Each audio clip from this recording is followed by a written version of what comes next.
नमस्कार, SM news मध्ये सर्व प्रेक्षकांचं स्वागत आहे। आज एसएम न्यूजची टीम आलेली आहे पुणे जिल्ह्यामध्ये।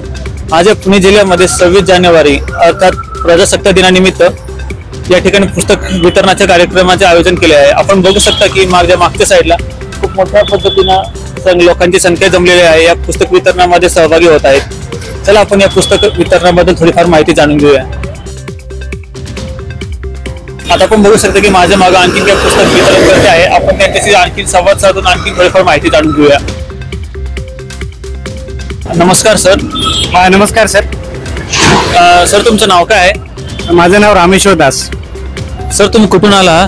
सर मी हिंजोडी येथून आलो सर। सर आज 26 जानेवारी आज प्रजासत्ताक दिन आहे। सर त्या प्रजासत्ताक दिनानिमित्त तुम्ही आज पुस्तक वितरणाचं कार्यक्रमाचं आयोजन केले आहे। या कार्यक्रमाचे उद्देश काय आहे सर, तुम्ही सांगू शकता?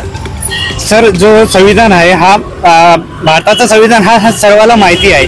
जो आपला परमेश्वराचा संविधान आहे तर या पुस्तकाच्या माध्यमातून जगद्गुरु तत्वदर्शी संत रामपालजी महाराज हा परमेश्वराचा जो संविधान आहे, खाणं हा किती पाप आहे, भ्रष्टाचार करणं हा किती पाप आहे, जीव हिंसा करतात लोक, चोरी ठगी करतात, हा या परमेश्वराच्या संविधानापासून हा कोणी परिचित नाही आहे। तर ह्या पुस्तकाच्या माध्यमातून हे उद्देश आहे की संत रामपालजी महाराजचा हे उद्देश आहे की जन जन तक हा ज्ञान परमेश्वराचा संविधान गेलं पाहिजेत। आता आपण बघू शकता की आणखीन एक पुस्तक वितरण करते आपल्यासोबत जुडलेले आहे। आपण त्यांच्याबद्दल थोडीफार पुस्तकाबद्दल माहिती जाणून घेऊया। नमस्कार सर। सतसाहेब जी। सर तुमचं नाव काय आहे? रोहित पाटील दास। सर तुम्ही कुठून आला आहात? मी चिखली मधून आलो। सर तुमच्या हातामध्ये जिने की राहा नावाचं पुस्तक आहे। सर तुम्ही या पुस्तकाबद्दल काय सांगू शकता की या पुस्तकामध्ये काय आहे? जगद्गुरु तत्वदर्शी संत रामपालजी महाराज यांनी हे पुस्तक लिहिली आहे। याच्यात माणसाला कशा प्रकारे जीवन जगलं पाहिजे आणि ते तसं सगळं उल्लेख संत रामपालजी महाराजांनी जिने की राहा पुस्तक मध्ये दिले आहे। की जसं की एक्झाम्पल मी सांगू शकतो तुम्हाला की माणसाला जगताना आध्यात्मिक वाटेने चाललं पाहिजे। नंतर आपल्याला जे बी सामाजिक दृष्टिकोनाने जे बी आपण जगतोय त्या सगळ्या गोष्टी दर्शवल्या आहेत। त्याच पद्धतीने धूम्रपान वगैरे, दारू पितं, सिगरेट पितं, नंतर या गोष्टी निषेध केल्या गेल्या आहेत आपल्या शास्त्रामध्ये। तर त्यात म्हणजे हेच सगळ्या गोष्टी या जिने की राहा पुस्तक मध्ये दिल्यामुळे आजच्या ज्या नवयुग पिढी आहे त्या मार्गदर्शन करतायत संत रामपालजी महाराजजी।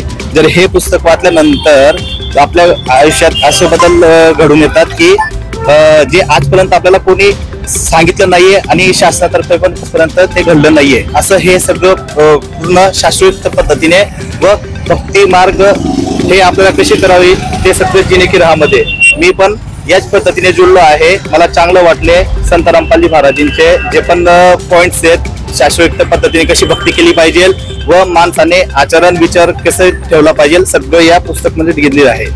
आणि जर आपण पण हे जिने की राहा पुस्तक मागवू शकतात ऑनलाईन किंवा कॉल करू शकतात।